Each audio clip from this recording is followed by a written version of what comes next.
Hello and welcome back. This is Grillenheimer. My work has me really ticked off right now, so I decided to print this stuff out and go over it real quick. And it's some new Battlefield cards, as you can see. Battlefield, all Battlefield. And even that one over here. Some of these I kind of printed two, more than just one, because they have orange cards on them. This one got clipped a little bit. But let's start with Nebulos. Nebulos is, of course, for season 3 of the cartoon anyway, one of the origins of the Headmasters and the Target Masters and the Power Masters. We never saw... Oh my gosh, I know how we can do Power Masters now too. Ding, ding, ding. Anyway, that's for another... to try out, because it's something you'll see at the very end of this. Easy enough. And I take all those little guys, including all our little patrol guys, Titan Masters, Battle Masters, and Weaponizers. And when this is in play, before it gets knocked out, they all have plus an extra 1 to attack and an extra 1 to defense. And that is the Battlefield card Nebulos. This is a picture of Nebulos from Season 3 after they got zapped from the inner core of Cybertron across the galaxy to get stuck there as part of that plot device. Next up, we have some Beast War stuff. Remote Tundra, and this is where Trigger Part 1 starts, and where Beast Wars really starts kicking in and really starts sowing its oats and really is feeling like something different compared to what we had before. By Trigger Part 1 and 2, we had 7 Maximals. Prime, Rhinox, Cheetor, Rat Trap, Tigatron, and Air Razor. And then we also had, the most Predacons we had as well for that time, because Black Arachnia had shown up as well, but not Inferno. Inferno hadn't shown up yet. So for the Remote Tundra, I decided to give planes and spaceships Bold 1 because they were flying, and beasts have tough 2 because the beasts were stuck. They couldn't fly. They were stuck on the ground. But in an episode of Transformers Prime kept coming to mind also, and I almost did something for motorcycles because RC and Transformers Prime, when her and Optimus Prime were stuck, they were really beginning to get frozen and having issues, but I didn't add that in here. I might do that for a Transformers Prime Battlefield card later. But because the ease of Pterosaur and Waspinator, and the, getting anything flying has Bold 1. I should have put Insecticons on there too. I just forgot. I might update it. We'll see. This isn't coming all the way down. It's got clips, so maybe I'll redo it. I don't know. And the resilience of Tigatron being out there and checking in every now and again, because they did not think they would hear from the Predacons at all in that section.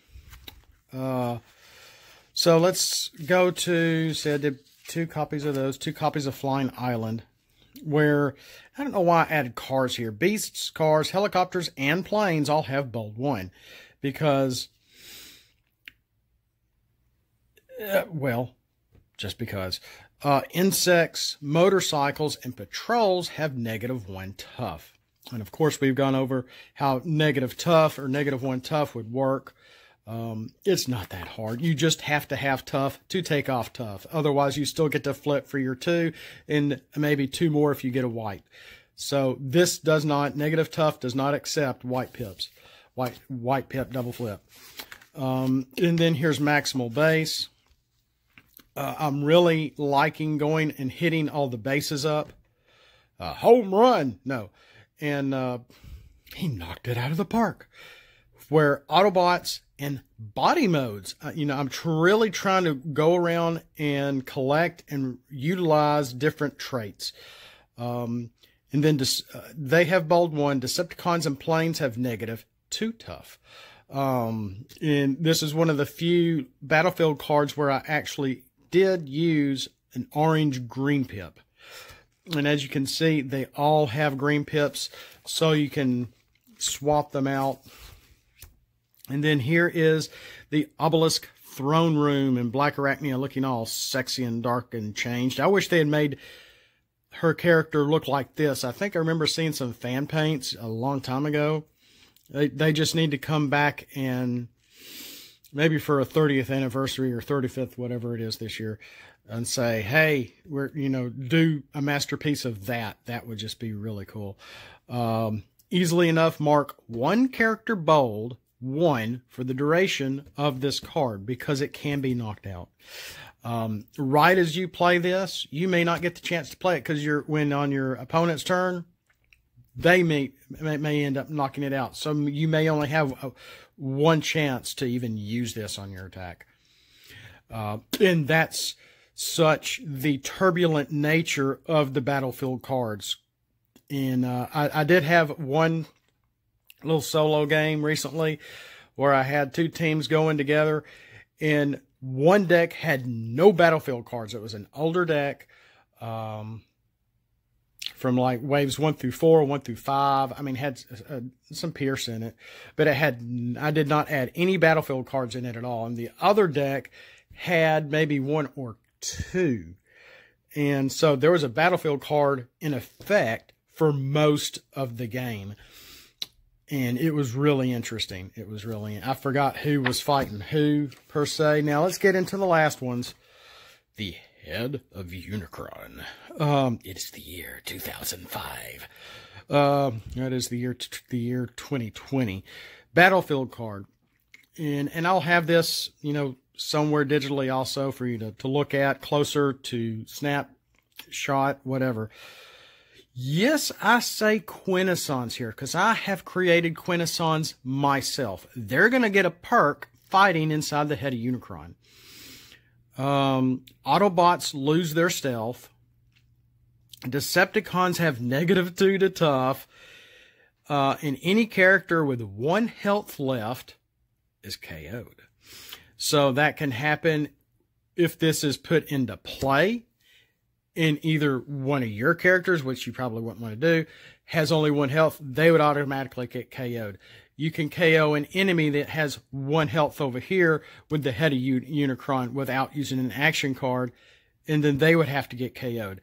And then I mentioned something interesting. Ghosts have bold 1. I think they're coming out with a Ghost of Starscream. I think I've seen a picture. It may not even be the Ark. It may have been somebody else. It's tempting to do that myself, because we got to have more than just one ghost. We can have the Ghost of Starscream. I'm a big Ironhide fan.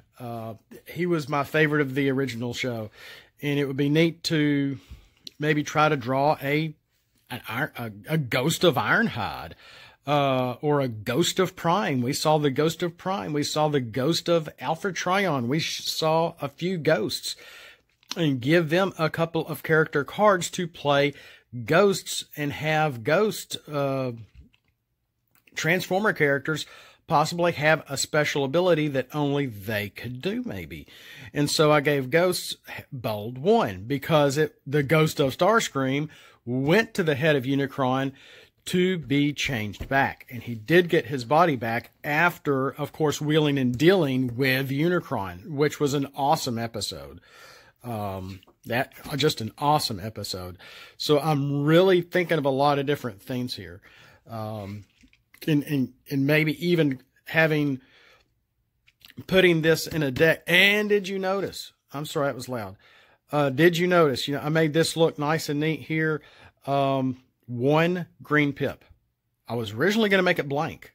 And I thought, well, I still want it green so we can get it back during flipping. But I thought, okay, no blue, no white, no black, no orange. I wanted this blank because it's the Head of Unicron. I don't know why. feels right. I can't explain it. I don't know the rules of the pips as well. I have an idea. But these are battlefield cards. They're completely new, and I don't know if anyone else has done anything like this. Here is Roller. Originally, I was going to have him be like a stratagem card. I got to get back to work. Originally I was going to have him be a stratagem card, because you can see where I covered up stratagem. And then I was piecemealing it together, and I kept trying to get my wording right, because originally I had 13 or less or something like that. And then I realized, crap, Optimus Prime Battlefield Legend is a 13-star character. And I'm like, he doesn't need any help. And then I didn't want the one from Wave 5 with the body mode to have Roller either. He doesn't need any help. He already has a head that comes out and flips, a Titan Master. And so with that in mind, I'm thinking, okay, we need to have a Roller in the game. He needs to go under Optimus. Now, what does he need to do? Well, not much of anything. He has 0 defense, only 4 health, and 2 attack. Maybe I should have had him 1 attack.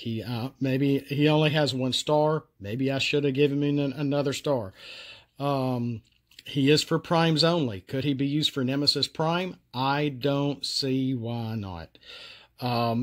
And then I'm thinking, okay, here I got a Roller here. He's not a Titan Master.